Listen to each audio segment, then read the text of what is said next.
God's chosen ones.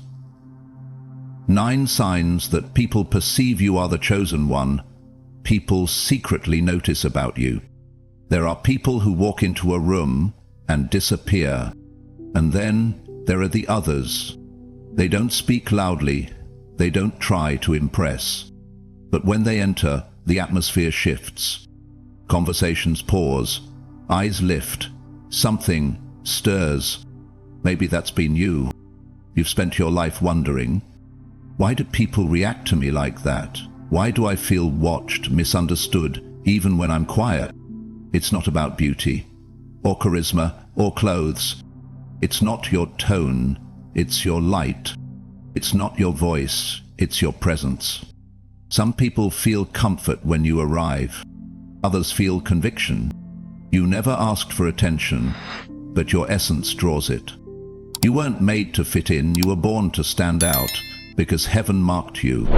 And whether they know it or not, they see it. You were never ordinary.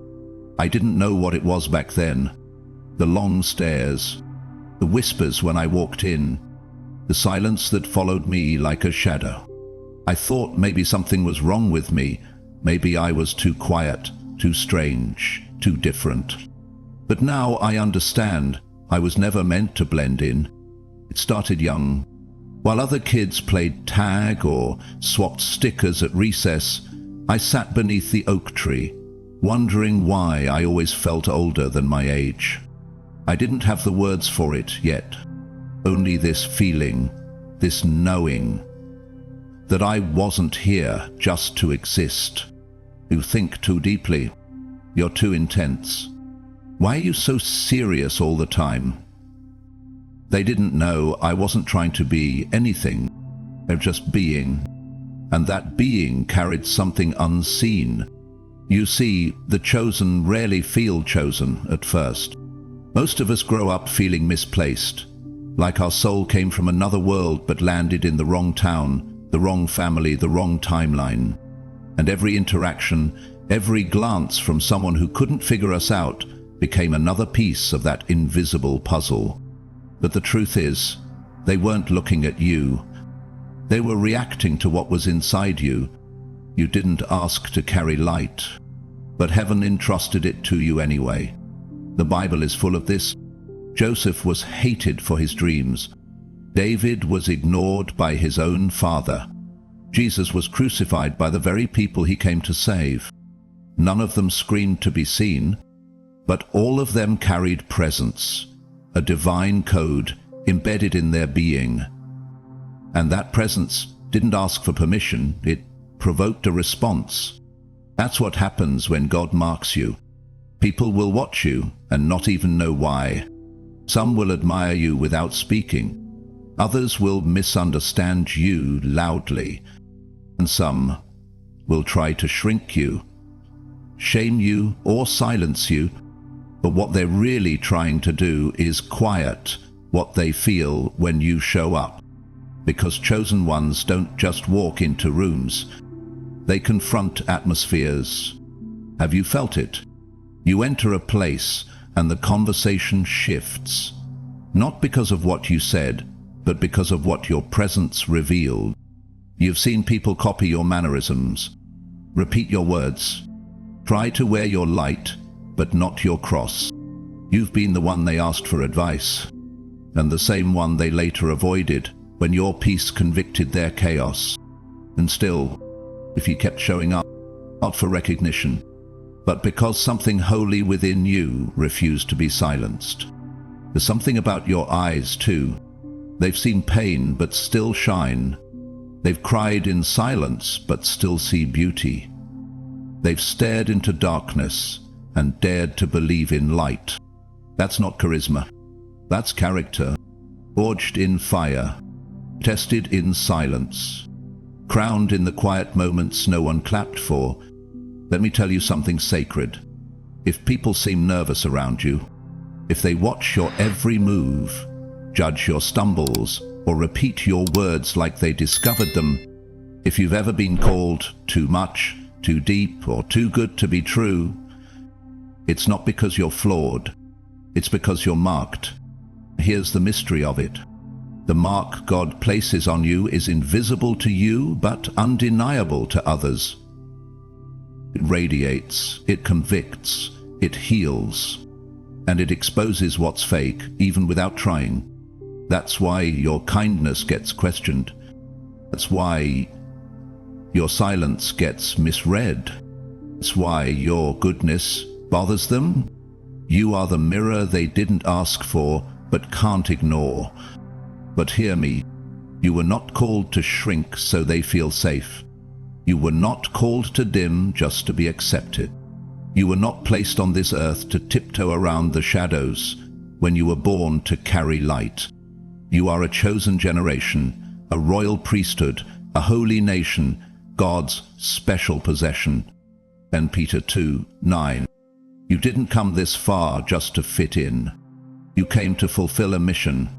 So if this message feels like I'm reading your journal, if it stirs the ache you've carried quietly for years, stay with me. Because what I'm about to share, these 9 signs, aren't just descriptions. They are confirmations. They are your mirror. They are heaven's way of saying, you're not crazy, you're chosen, and they feel it even when you don't. Part 1. You shift atmospheres without saying a word. You don't open your mouth, but somehow everything goes quiet. It's not intimidation. It's impartation. Your presence doesn't demand attention, it commands awareness. And that's something you never learnt. It's something you carry. You've felt it before, haven't you? You walk into a room and the air shifts. The mood changes, the laughter fades. People look up and then look away. No one says it out loud, but something inside you whispers. This isn't about who you are. It's about what's in you. You don't speak, but your spirit does. Now, lady, loudly and apologetically. And whether they know God or not, they feel him in you. Some will say, you're too intense, too deep, too much. But the truth is, your presence is an atmosphere disruptor. Because what's resting on you, the light, the oil, the calling, was never meant to blend in. It was meant to break patterns. This is what happened with Jesus. He didn't need to condemn. Gesturing up stirred the Pharisees. His peace exposed their pride. His love confronted their control. His silence shouted truth. And the same thing happens with you. It's why some people seem uncomfortable when you arrive. Why others act differently when you're in the room. Why even those who used to laugh with you now walk more carefully around your presence. It's not arrogance. It's assignment. Heaven marked you, and the earth reacts accordingly. Your stillness unsettles what is fake. Your peace disturbs chaos. Your spirit reveals what others have buried. You didn't ask for this mantle. You just asked for meaning. But God didn't just answer with purpose. He gave you presence. And presence is what can't be ignored. Sometimes it'll make you the one people avoid. Other times, you'll be the one they run to when storms hit. But in both cases, your role remains the same. You are the carrier of divine atmosphere. When you walk in, heaven walks in with you. So don't shrink. Don't apologize. Don't wonder what you did wrong when others go quiet. You didn't do something wrong. You just walked in carrying what's right. Let them adjust. Let the silence speak. Let God move through your stillness. Because chosen ones don't need to announce themselves. Presence is enough. The light shines in the darkness, and the darkness has not overcome it. Something in your gaze. A stillness, a strength, a knowing. Not loud, but lasting. Not forced, but unforgettable. You don't have to say much. Your eyes say it all. They look at you and pause. Some hold your gaze with curiosity. Others look away, like they saw something they weren't ready for. They can't explain it, but they feel it. There's depth there, like your eyes have seen things, survived things. And they're right, because while others celebrated on mountaintops, you were down in the valley, praying in silence, bleeding in private, worshipping in the dark. Your eyes carry the history of your healing. They don't shine from spotlight. They shine from surrender. In Scripture, when Moses came down from the mountain, his face was glowing. He didn't try to impress anyone. He had simply been with God. And the same is true for you. You've been with Him. In the midnight hours, in the quiet breakdowns, in the moments you almost walked away, and that intimacy left a mark. That's what they're reacting to. Not makeup, not mystery. It's glory. People feel seen when they look into your eyes. Not just looked at, seen. Some are drawn to it. Some are disturbed by it. But none can deny it. Because your gaze doesn't just observe, it discerns. You've spotted deception in smiles. You've felt pain behind laughter. You've looked at strangers and known their soul was screaming. Not because you're spooky, because you're spiritually sensitive. Your eyes are windows, but they're also mirrors. They reflect what's true and deflect what's fake. That's why people act differently around you. That's why some trust you immediately, and others avoid you instinctively. And here's the secret. You didn't earn this. You endured for it. The gaze you carry now was forged in heartbreak, obedience, and unshakable hope. God trusted you with vision, not just physical, but prophetic. You don't just see what is. You often glimpse what could be. So if people act strange around you, if they can't hold your gaze, if they either open up or shut down the moment your eyes meet theirs, don't be surprised. You're not intimidating. You're illuminating. Some won't be ready for what your eyes reflect. But keep looking with love. Keep seeing with compassion. Because your vision was never just for you. It's how heaven touches others through you. Part 3. They imitate you because they sense something real. They say imitation is flattery, but for you, it's always felt more like echoes. Echoes of something sacred, whispers of something they couldn't quite name, so they tried to copy. You didn't ask to be followed.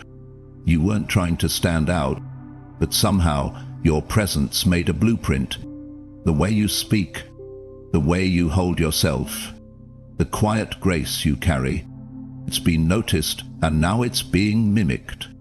Maybe it was subtle at first. Someone repeating your phrases, taking on your tone, dressing like you, quoting you, without realizing it was you they were quoting. And for a while it confused you. You thought, why are they copying me when they don't even really see me? But here's the truth. People replicate what they respect, even if they don't recognize the cost it took to carry. What they sense in you is rare. Not performance, but purity. Not popularity, but purpose. They're not drawn to you because of your image. They're drawn to your integrity. And here's what they don't know. They're copying your courage, but they didn't walk through your wall. They're echoing your faith, but they didn't feel the fear you had to fight through just to believe again. You didn't get here by accident. You got here by obedience. And that obedience has weight they want without the wilderness, power they admire without the process. But heaven sees, heaven knows, and heaven honors what was done in secret. This happened to Paul. He said, imitate me as I imitate Christ. Not out of ego, but out of responsibility. Because when you walk closely with God, you don't need to market yourself. Your life becomes the message. And so now, Whether you know it or not, you've become a reference point. You show others that it's possible to be kind without compromise, bold without bitterness, holy without self-righteousness. You've become a mirror of what's possible when God is your source. But be careful, as influence is weighty, and those who are watched must walk. They're not just imitating your style, they're learning your spirit, which means your consistency matters, your secret life matters, your posture in pain matters. Even when they don't give you credit, even when they pretend not to notice, even when they turn around and judge the same truth they just borrowed, keep shining, because real doesn't need to announce itself. It just keeps being real. You weren't called to be a trend. You were called to be a testimony, and testimony doesn't need a spotlight. It just needs to keep standing, even when imitated, underestimated, or misunderstood. So next time you notice someone mirroring your movements, don't panic, don't pull back. Just remember, you carry something heaven pale and earth is taking notes. Part 4. They can't figure out what's in you, but they know it's not from here. They tilt their heads. They squint when you speak. They laugh nervously at your stillness. Because they don't know what you carry, but they know it didn't come from this world. You felt it in conversation. Someone pauses. Their eyes scan you like they're trying to solve a puzzle you never meant to present. They ask you strange questions. Or worse, they go silent around you, as if your presence made them question everything they thought they knew. And here's the thing, it did. Because what's inside you can't be explained, only discerned. It's not from your degree, but from your background, not from your bank account. It's from another realm. It's the result of divine whispers in dark seasons, of obedience when no one clapped, of dreams you didn't choose but couldn't deny. It's not your confidence that confuses them. It's your clarity. Clarity in a world addicted to confusion. Peace that doesn't match your circumstances. Hope that's survived too much heartbreak to be shallow. They watch you closely, trying to understand how you keep getting up, how you remain calm when the world is unraveling, how your yes still means yes and your no is still sacred. They're trying to decode the formula, but they don't realize you are not powered by logic. You are grounded in the Spirit. This happened with Jesus too. Pharisees couldn't understand how a carpenter's son could carry such wisdom, how he walked with such authority yet washed feet, how he was both lion and lamb. So instead of worshipping, they watched. Instead of receiving, they resisted, because the world fears what it can't label. And the truth is, they don't hate you. They hate what your life reveals. That there is a power not taught in schools, a favor not earned through performance, a strength born in surrender. They don't know what to do with you because you break every category they've built. You're not religious, but you're reverent. You're not loud, but your presence is thunder. You're not perfect, but you're unmistakably set apart. So when they study you, don't shrink. When they question your calm, don't explain it away. When they distance themselves, don't dim your light to ease their fear. You weren't meant to be explained. You were meant to be evidence. Evidence that God still marks people, that He still walks with the willing, that heaven still speaks. And sometimes it does so through people who carry both fire and gentleness in the same breath. Let them wonder, because in their wondering the Spirit is already working, and one day they'll realize peace wasn't natural. That clarity wasn't learned. That presence was God. Part 5. Your presence makes people nervous. You walk in with grace, and they cross their arms. You smile gently, and they shift uncomfortably. You speak calmly, and their tone sharpens in return. You didn't provoke anything, but something in you did. Ever wonder why people react to you before you even say a word? Why they seem tense, guarded, or suddenly off in your presence? It's not about what you did. It's about what you carry. You carry light, and light doesn't have to announce itself. It simply walks in, and darkness starts shifting. Even in silence, your presence speaks. And what it says is this: not here to conform, I'm here to reflect something higher. And that unsettles people, because most people have learned how to hide, how to mask their fears with humor, their insecurity with gossip, their brokenness with bravado. But when you walk in, peaceful, anchored, sincere, their masks start to itch. Your presence becomes a mirror, not because you judge them, but because the light you carry won't play along with the game. That's why they get defensive when you're not even attacking, why they retreat when you're simply being still. It's not about intimidation, it's illumination. You walk in and the room gets honest, whether they want it to or not. Jesus carried this same presence. He didn't have to point fingers. His mere presence revealed what was hidden. That's why demons trembled before he spoke. That's why Pharisees plotted, not after his sermons, but after his silence. Truth has a frequency, and you're tuned to it.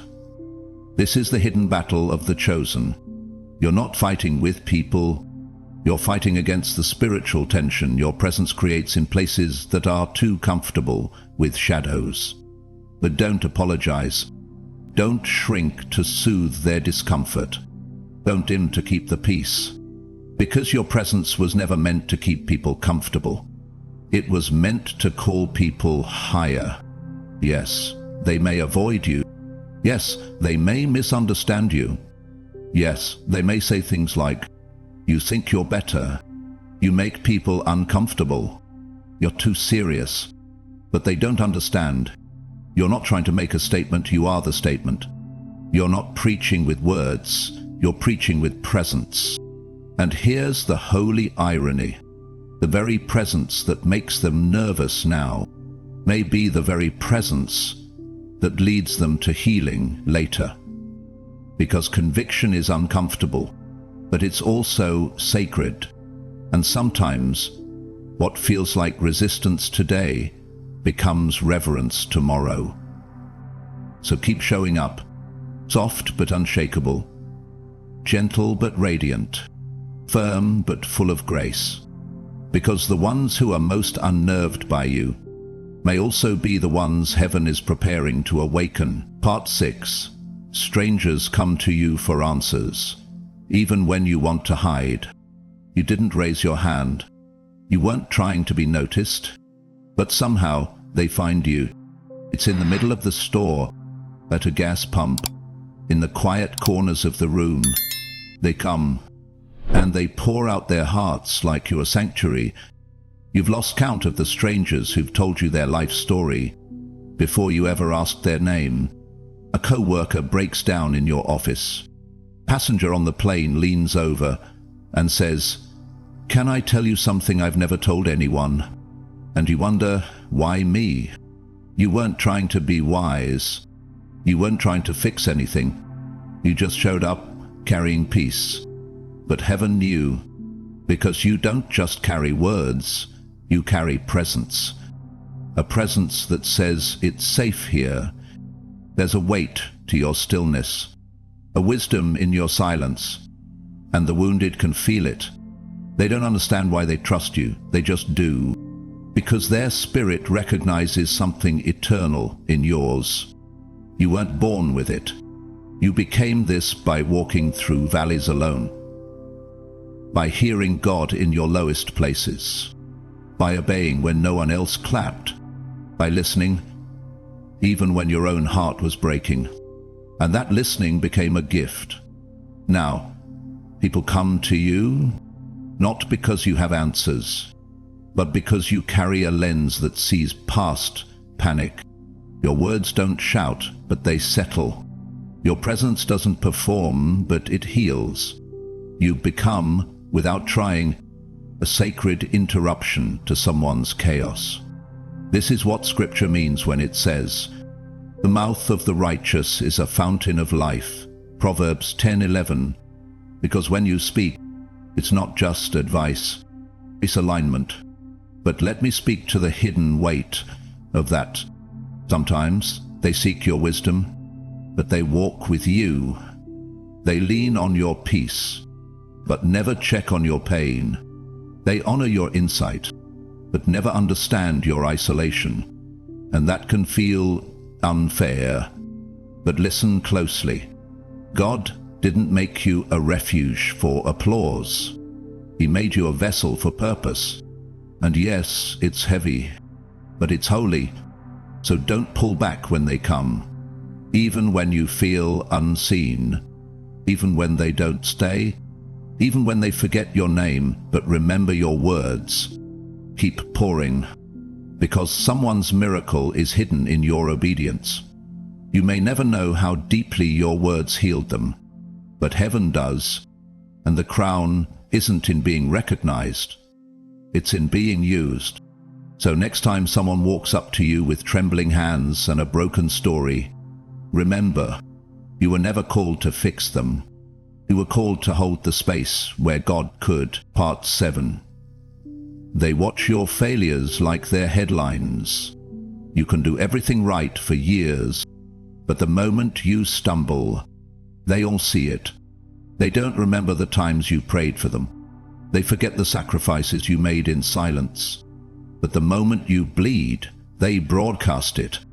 There's a unique weight that comes with being chosen. You're not allowed to fall quietly. Your missteps echo. Your fatigue becomes gossip. Your humanity becomes their proof that you were never that special. But don't be discouraged. This isn't punishment, it's prophetic visibility. When you're marked by heaven, even your mistakes draw a crowd. Not because you're a failure, but because your light exposed the darkness they weren't ready to face. And now that you're down, they feel safer. But what they don't realize is, you don't stay down, you grow deeper.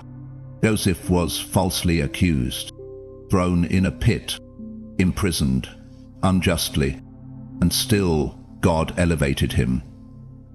Because being watched doesn't stop what heaven has willed. It hurts, though, to be studied more for your stumbles than your sincerity.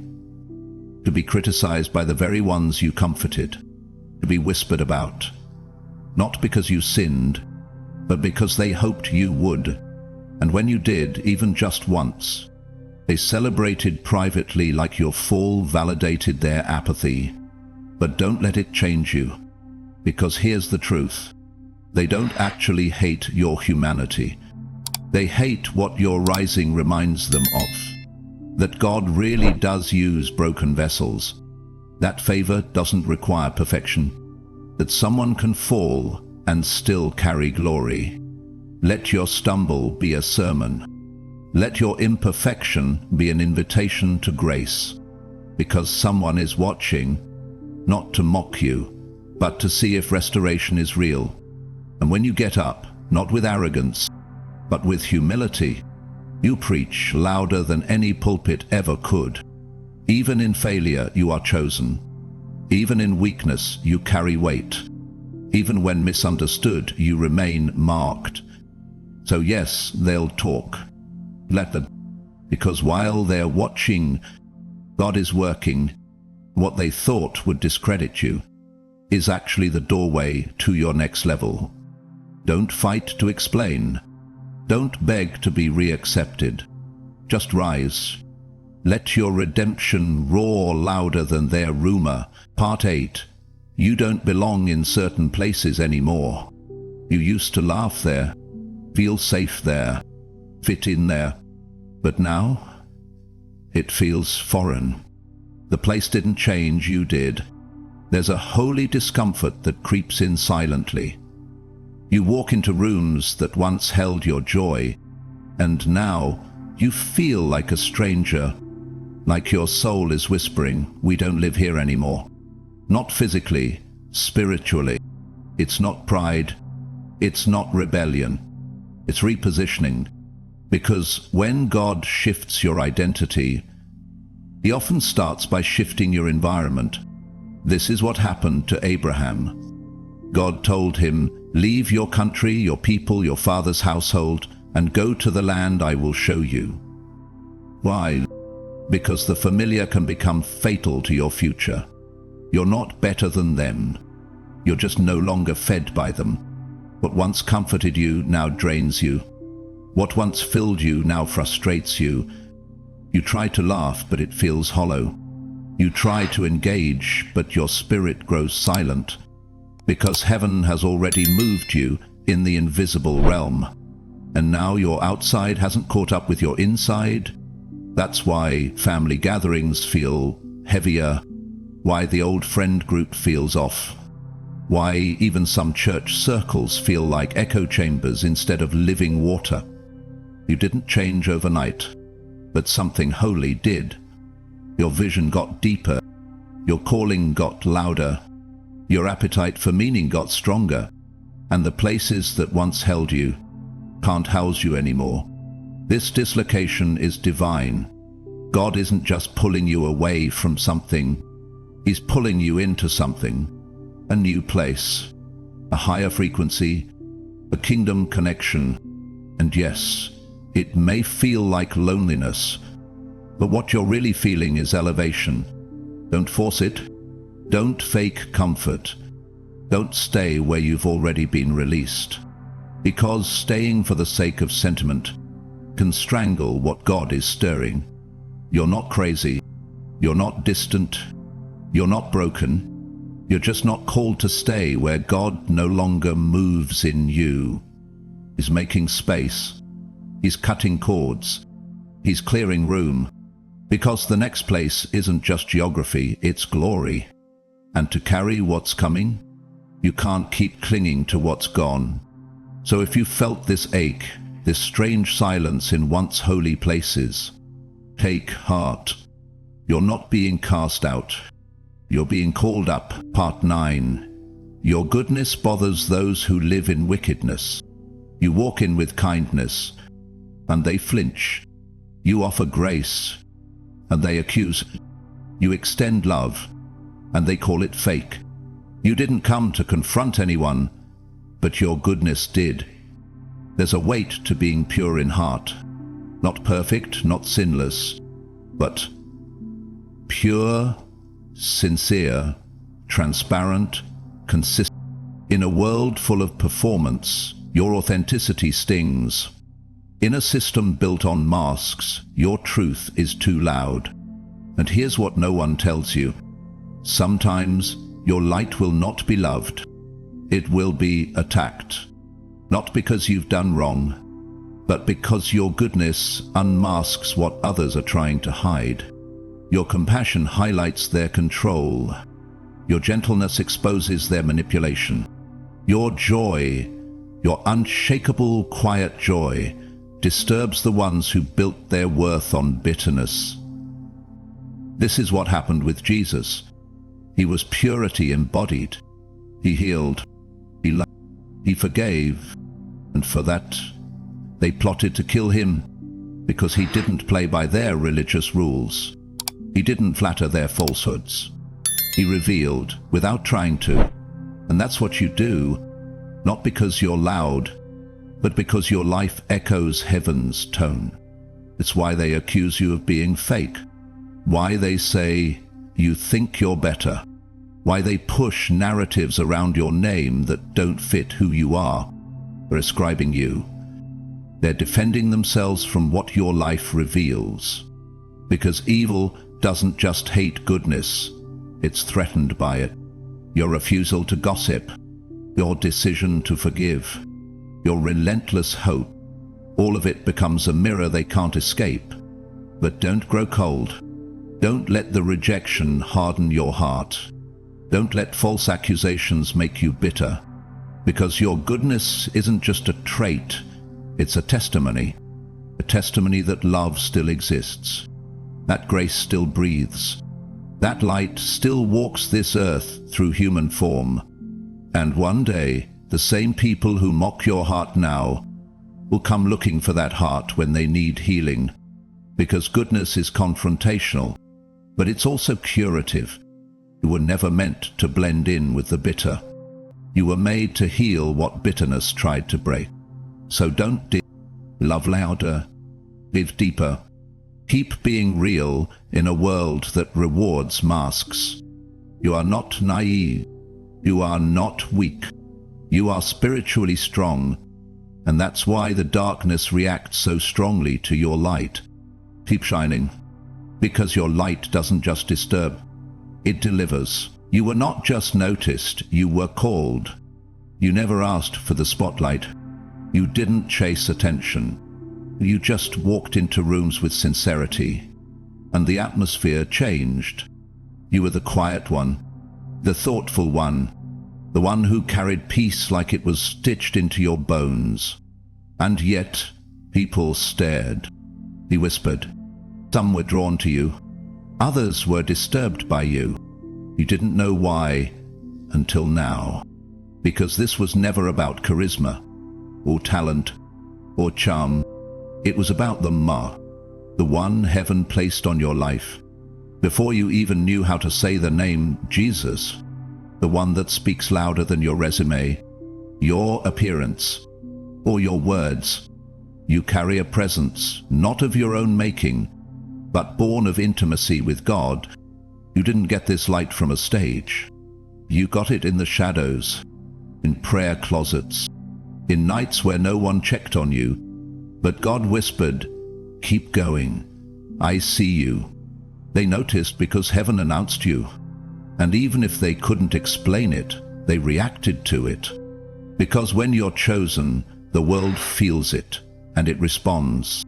Sometimes with love, sometimes with envy, sometimes with confusion or resistance, but always with recognition.